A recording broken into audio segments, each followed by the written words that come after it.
తాకట్లో ఉన్న మీ బంగారాన్ని విడిపించి ఆ రోజు ఆన్లైన్ రేటుకి కొంటాం. Sharma gold company. నమస్కారం, వెల్కమ్ టు సుమన్ టీవీ. నేను గీతాంజలి. ప్రస్తుతం మనతో పాటు కామాఖ్య అమృత శోధన వ్యవస్థాపకులు అమ్మవారి ఉపాసకురాలు వేణుశ్యామ అమ్మ ఉన్నారు. వారితో మాట్లాడదాం. అమ్మ నమస్కారం.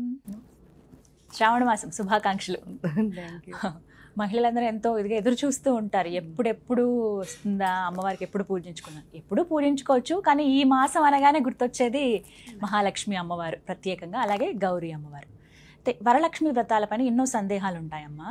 అసలు ఈ శ్రావణ మాసంలో ఎలా ఉండాలి ఒక మహిళ, ముఖ్యంగా స్త్రీ, అంటే ఇంటికి దీపం ఇల్లాలి అని చెప్తారు. ఆ ఇల్లాలు ఈ శ్రావణ మాసంలో ఖచ్చితంగా ఈ నియమాలు పాటించాలి, ఇంటిని ఈ విధంగా ఉంచుకోవాలి, ఇలా పూజ చేసుకోవాలంటే ఏమైనా నియమాలు ఉన్నాయా? నియమాలు అంటే అసలు శ్రావణ మాసం మీరు చూస్తే చాతుర్మాస్య వ్రతంలో ఫస్ట్ వచ్చే మాసం శ్రావణ, అంటే ఆషాఢ మాసంలో మొదలవుతుంది ఏకాదశి రోజున, ఇంకా లాస్ట్గా అయిపోతున్న టైంలో ఇప్పుడు శ్రావణ మాసం వచ్చేసరికి ఏమవుతుందో చూడండి. అంటే ఒక 15 రోజులు ఆషాఢ మాసంలో ఉన్నా కూడా చాతుర్మాస్యంలో ఫస్ట్ వచ్చే మాసం కింద మనం శ్రావణ మాసాన్ని కూడా చెప్పుకోవచ్చు. మళ్ళీ లాస్ట్ వచ్చే మాసం మనం చూసుకున్నప్పుడు కార్తీక మాసం అవుతుంది చూసారా. చూసినప్పుడు ఇక్కడ ఏంటి అంటే ఇక్కడ లక్ష్మీదేవిని గౌరీదేవిని పూజిస్తున్నాం. ఫైనల్గా ఎవరిలో కలుస్తున్నాము అని అన్నప్పుడు మహావిష్ణువు శివయ్యలో కలుస్తున్నాం. అంటే లక్ష్మి విష్ణుమూర్తి యొక్క శక్తి, ఇక్కడ వచ్చేసరికి గౌరీ శివుడి యొక్క శక్తి. ఇక్కడ వాళ్ళు చూపించాలనుకున్నది ఏమిటి అని మనం శూన్యమాసం వచ్చేసరికి ఏమిటి అంటే ఆషాఢ మాసంలో మనకి ఎప్పుడు శూన్యము అంటే ఏంటి, ఎంటీనెస్ అని అర్థం. ఆషాఢ మాసం వచ్చేసరికి ఈ 15 రోజుల్లో మనకి ఏం చేస్తున్నారు అంటే సైలెంట్గా ఉండడం నేర్పిస్తున్నారు. ఎందుకు సైలెంట్గా ఉండడం అని మనం ప్రశ్నించుకుంటే ఏ పని చేయాలన్నా సరే ఎక్కువ ఆలోచిస్తే పని అవ్వదు. అంటే సైలెంట్గా ఉండడం నేర్పించి ఏడకు వచ్చేసరికి లక్ష్మి ఏం చేస్తుంది అంటే లక్ష్మి విష్ణువు యొక్క శక్తి, అంటే మనలో ఉన్న మాయలన్నింటినీ తొలగిస్తోంది. ఇంకా లయకారకుడైన శివుడి యొక్క శక్తి గౌరీ అమ్మవారు, ఈవిడ ఏం చేస్తుంది అంటే మనలో ఉత్సాహాన్ని ఇస్తుంది. ఎందుకు అంటే ఆ ఉత్సాహం ఎందుకు ఇవ్వాలి చూసినప్పుడు. ఇక్కడ నియమాలు అన్నదానికంటే ఆత్మ అన్నది ఇంపార్టెంట్. ఎందుకు అంటే లక్ష్మి ఎప్పుడు మీకు వనరులను ఇస్తూ ఉంటుంది, అంటే రీసోర్సులు. ఇవి చాలా రీసోర్సులు వస్తాయి ప్రతిరోజు. ఎందుకంటే చచ్చిపోయే మినిట్ వరకు కూడా లక్ష్మీ అమ్మవారు తన బిడ్డకి ఏం చేస్తూ ఉంటుంది అంటే ఒక్కొక్క రీసోర్స్ ఏదో ఒకటి, అంటే వాడిని ఎలా అయినా ఎదిగించాలి అన్నదే లక్ష్మీదేవి యొక్క తత్వం. అయ్యేసరికి పార్వతి యొక్క లక్షణం ఏమిటి అంటే ఆ రీసోర్స్ నాదే అని అర్థం చేసుకోవడం మనకి రాకే లైఫ్లో సక్సెస్ అవ్వం. ఎందుకంటే అన్నీ మంది అని తెలియాలంటే మనం అనుకున్నట్టు అది వస్తాయి. ఇప్పుడు సపోజ్ సినిమాకి వెళదాం అనుకున్నారనుకోండి పిల్లలు, వాళ్ళ అమ్మా నాన్న ఎందుకో సినిమాకి వెళ్ళొద్దు అన్నారు, రోజు వెళ్ళమంటారు, ఆ రోజు వద్దమ్మా అని అన్నారనుకో సపోజ్, వెళ్ళొద్దు అనగానే వీళ్ళకి ఏమొచ్చేస్తుంది, కోపం వస్తుంది ఫస్ట్. ఎందుకంటే వీళ్ళు నన్ను ఎందుకు ఆపారు అని చెప్పి.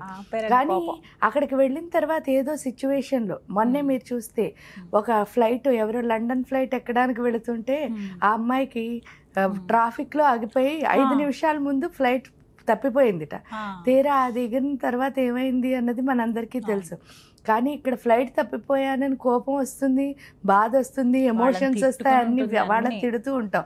కానీ అక్కడ ట్రాఫిక్లో మన దేవుడు ఆపాడు. అంటే అక్కడ ఆగాల్సిన స్థితి వస్తే ఆగాలి, వెళ్ళాల్సి. అది తెలియాలి అంటే తప్పకుండా మన దగ్గర ఎవరు ఉండాలంటే పార్వతి. పార్వతీదేవి ఉంటేనే అర్థం చేసుకునే తత్వం. నాకు వచ్చింది ఇది అని అర్థం చేసుకునేది. అప్పుడు మనం ఒక్కొక్కసారి ఏంటంటే చూడండి, చాలా మంది వచ్చి షార్ట్ టెంపర్గా స్పీడ్గా తిట్టి వెళ్ళిపోతారు. కానీ తర్వాత సిచ్యువేషన్ ఏంటి అన్నది వాళ్ళు చెప్పిన తర్వాత అయ్యో ఎందుకు తిట్టానే అంటే ఆ కోపం 1 నిమిషం ఆపుకోగలిగితే సిచ్యువేషన్ని మనం అర్థం చేసుకోగలుగుతాం. అంటే ఈవిడిచ్చిన రీసోర్స్ అర్థం చేసుకోవడం అంటే అలాంటిదే. అది పార్వతి మనకిస్తుంది. ఈ ఇద్దరిని ఈ మాసంలో పెట్టారు.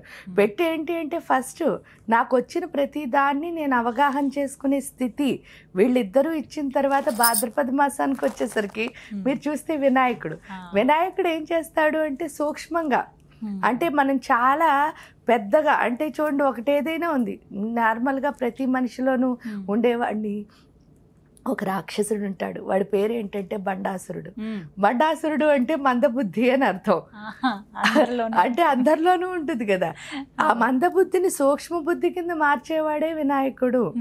అందుకే మీరు చూస్తే కూడా లలితా సహస్రంలో బండాసురుడు ఫస్ట్ పుట్టగానే ఈవిడేం చేస్తుంది, ఎవరిని మన గణేశుడిని పంపిస్తుంది. గణేశుడిని పంపించి ఒరే వాడికి చెప్పరా నీలో మందబుద్ధి ఉంది, తెలివిగా ఎలా ఆలోచించుకోవాలో చెప్పరా అని అన్నప్పుడు తెలివిగా ఆలోచించడం చెప్పడానికి మొదలు పెడతాడు.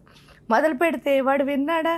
వినకపోయేసరికి వాడు చుట్టూ ఉన్న వాడి తెలివితేటలు ఎవరైతే ధ్వంసం చేస్తున్నారో ఆ సైన్యాన్ని మొత్తాన్ని చంపేసి, అంటే ఏంటి అంటే అక్కర్లేని పిచ్చి పిచ్చి ఆలోచనలు ఏమొస్తున్నాయో వాటన్నిటినీ తీసేశాడు గణపతి. తీసిన తర్వాత వెంటనే ఎవరిని పంపిందో మీరు చూస్తే ఎవరు కరాంగుళి నకోత్పన్న నారాయణ దశాకృతి, అవి చదివి మనం అదే నేర్చుకోవాలి. నిజం చెప్తా అంటే ఈ మాసాల గురించే అందులో ఉంది. ఎప్పుడైతే ఈ 10 మంది దశావతారాల్లో విష్ణుమూర్తులు వచ్చారో, విష్ణువు ఏమిటి అంటే మన మాయను తొలగిస్తాడు. అది కూడా ఎలా అంటే అష్టదిక్కులు కింద పైన ఏం చేశాడు అంటే మనలో ఒక్క సైడ్ నుంచి కూడా మాయ రాకుండా, అంటే ఈ బండాసురుడికి ఏం చేశాడు, మాయలన్నిటినీ తొలగించాడు.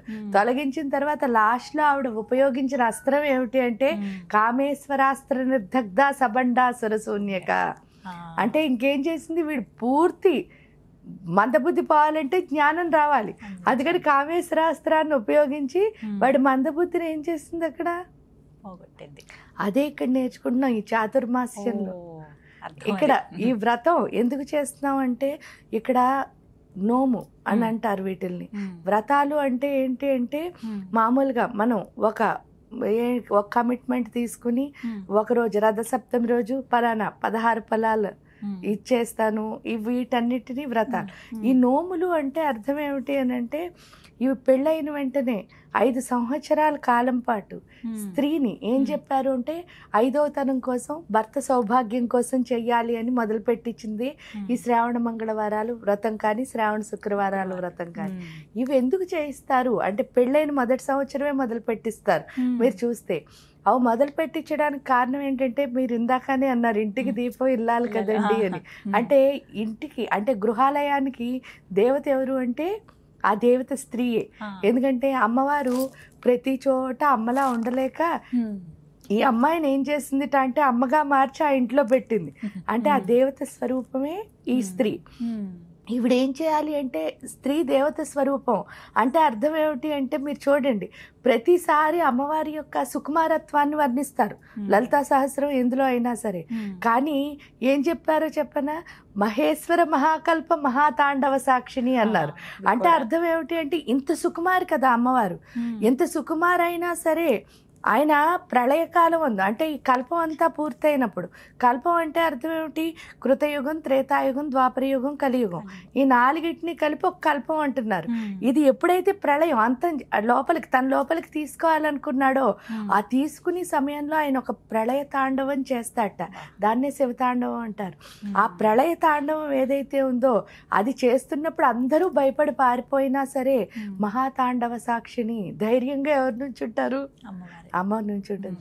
అంటే ఇంట్లో ఏంటి అంటే చాలా అల్లకల్లోలమైన పరిస్థితులన్నీ వస్తూ ఉంటాయి. ఒక కుటుంబం అంటే కష్టాలు సుఖాలు అన్నీ ఉన్నాయి కదా. ఇవి వచ్చినప్పుట ఏంటి అంటే పురుషుడు ఎలా అయినా ఇంబ్యాలెన్స్ అయిన సమయంలో కూడా నుంచుని బ్యాలెన్స్ చేయాల్సిన ఎవరికి రావాలి అంటే స్త్రీకి రావాలి. ఎందుకంటే ఈవిడ పుట్టడమే ఆర్గనైజింగ్ స్కిల్స్తో పుట్టిస్తాడు దేవుడు. అందుకే చూడండి ఏ పని చేసినా సరే ఈవిడ చేసిన దాంట్లో ఉన్న నైపుణ్యం అక్కడ ఉండదు. ఎందుకు ఉండదు అంటే వీళ్ళు ఈజీగా చేయగలుగుతారు. అది ఎందుకంటే పుట్టడమే అలా పుట్టించడానికి కారణం ఏంటంటే ఆ ఇంటి మొత్తానికి శక్తి ఎవరు అంటే స్త్రీయే. అప్పుడు ఈ శక్తి ఎలా ఉండాలి అంటే చాలా బ్యాలెన్స్డ్గా ఉండాలి, ఎమోషనల్గా ఉండకూడదు. నార్మల్గా ఆడపిల్లలకి ఎమోషన్స్ ఎక్కువ ఉంటాయి. అందుకని చెప్పేసి ఏం చేశారు అని అంటే ఈ దైవ పూజ చేయడం ద్వారా ఆ ఇంబ్యాలెన్స్ ఆఫ్ ఎమోషన్స్ ఏవైతే ఉన్నాయో వాటిని బ్యాలెన్స్ చేయడంతో పాటు నువ్వు ఎక్కువ నేను తక్కువ అని ఎవరిని చూడకూడదు. కాబట్టి ఫస్ట్ ఏం చేశారు, ఈ వ్రతం అని పేరు పెట్టారు, నోమని పేరు పెట్టారు. పెట్టి ఏం చేస్తారు, ముత్తైదువుల్ని పిలవాలి పేరెంటానికి. ఈ ముత్తైదువుల్ని పేరెంటానికి పిలిచి ఏం చేస్తారు, వాళ్ళకి వాయినాలు ఇస్తున్నారు. వాయినాలు ఇచ్చేమంటున్నారు, ఇస్తినమ్మా వాయనం పుచ్చుకుంటున్నమ్మా వాయనం. ఇస్తున్నది ఎవరికి అంటే గౌరీదేవికి. ఇస్తున్నది ఎవరు అంటే గౌరీదేవి. అంటే నా లోపల ఆ యొక్క పార్వతీ తత్వం ఉంది, నీ లోపల అంటే నువ్వు నేను ఒక్కటే అని ప్రతి నోములోనూ పైగా ఈ మంత్రాలు చదవడం వల్ల ఎప్పుడైతే బ్యాలెన్స్ వచ్చిందో ప్రతి ఒక్కదాన్ని గౌరవించడం అంటే ఈక్వల్గా చూడడం అన్నది వస్తుంది. స్త్రీకి అది చాలా ఇంపార్టెంట్, ఎందుకంటే ఆవిడ తల్లి కాబట్టి. ఆ ఎమోషనల్ ఇంబ్యాలెన్స్ పోయి బ్యాలెన్స్ వచ్చి అందరినీ ఒకేలా చూడగలిగే స్థితి స్త్రీకి రావాలి కాబట్టే నోములు ఖచ్చితంగా స్త్రీలు చెయ్యాలి అని చెప్పి ఒక రూల్లా పెట్టారు మన పెద్దవాళ్ళు. అలా ఈ మాసంలో ఖచ్చితంగా ఇలా నియమం ప్రకారంగా ఉండాలి ఈ శ్రావణ మాసంలో అంటూ ఉందమ్మా మహిళలు? ఈ నియమం ప్రకారం అంటే మంగళవారం శుక్రవారం అందరూ నోము చేసుకుంటారు.